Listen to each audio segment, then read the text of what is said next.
a day. Opposition strongholds are under attack as Muammar Gaddafi makes a major push to regain control over strategic parts of Libya. A day of fierce fighting has reportedly left 70 killed and 300 wounded. Meanwhile, 2 US warships have departed their base in the Mediterranean as part of a military build-up around Libya amid fears over possible intervention. Well, RT's Paula Sleer is on the Tunisian-Libyan border with the latest now. Paula, a day of fighting has left many wondering who is actually in control of the country's key areas. What do we know about the situation across the border where you are? Well, on Saturday, the Libyan leader, Muammar Gaddafi, launched a fresh military offensive. He's trying to retake some of the towns he's lost in the past 18 days of fighting.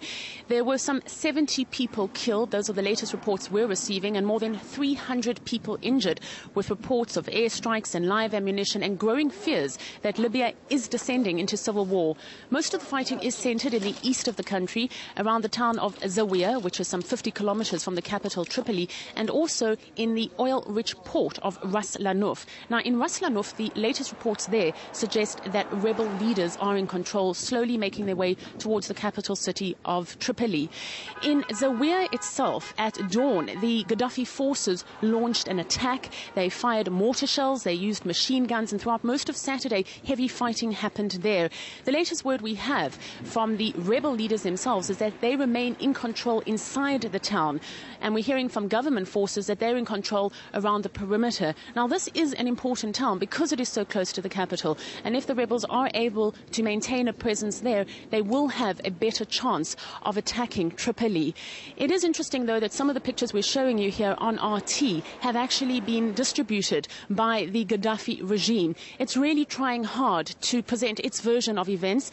It's using these pictures as proof that its forces are in control in most of these towns in the east. It's very difficult to tell from these pictures, in fact, who is in control on the ground. But it certainly is indicative that in addition to the fighting on the ground, there certainly is a fight in the media, an information war in terms of who is in control of what. Now, many of the media in Europe and in the United States has been supporting the rebels. There have been editorials in major American and European newspapers actually calling on the West to support the rebels and attack Gaddafi. The latest word we're hearing is that the Western media is trying to portray Gaddafi's forces as losing and the opposition forces as winning. But as you can see from these pictures, it certainly is not clear who has the upper hand. The Gaddafi officials themselves are accusing Western media of bias. They say that some of the reporting is simply incorrect. For example, earlier reports that Gaddafi was firing on his own people, and they are at pains to put across their point of view and say that their forces are in fact winning.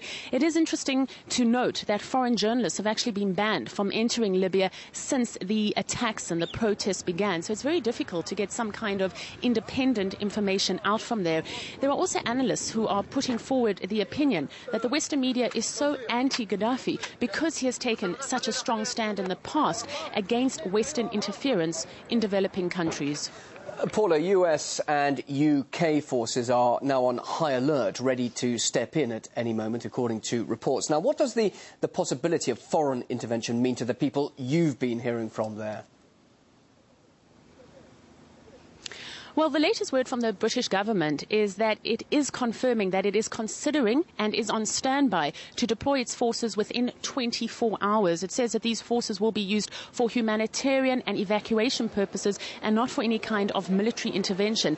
The latest word we have from the US is that its 2 warships have left Crete, and according to a statement they issued, they are part of the military build-up around Libya. Now, it's not clear exactly where they're heading, but the suggestion there certainly does seem to be Libya. They have 400 US Marines on board.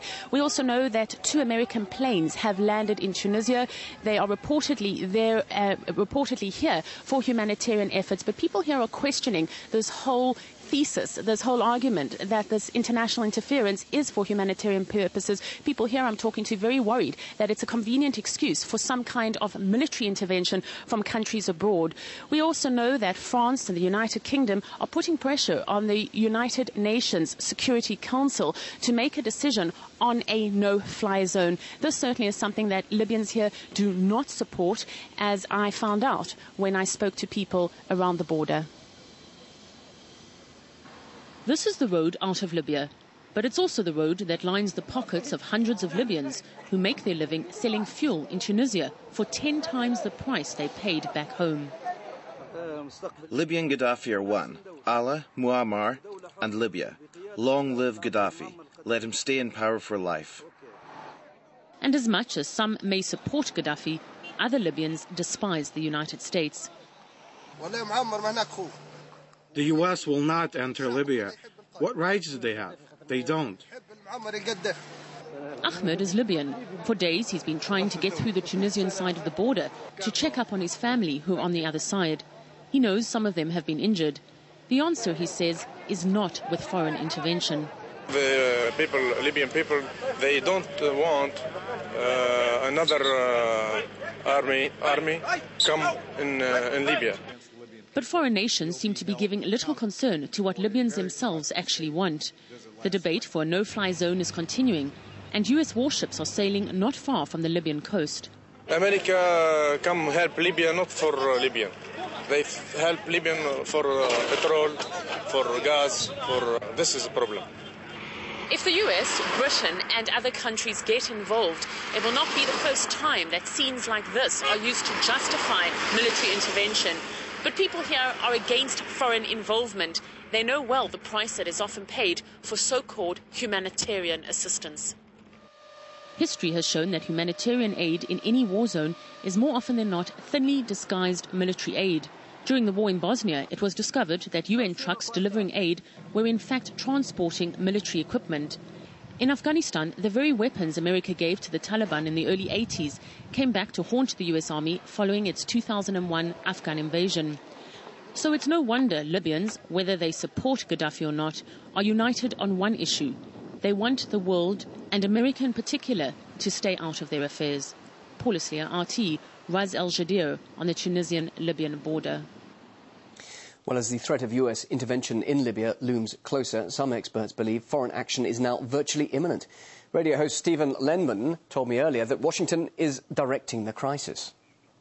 The so-called quote-unquote rebels, quote-unquote opposition forces, I believe these are individuals, groups, whatever, enlisted by America, enlisted by Britain, enlisted maybe by France and other Western nations, primarily the U.S., secondarily Britain, to oust one despot to put another one in his place.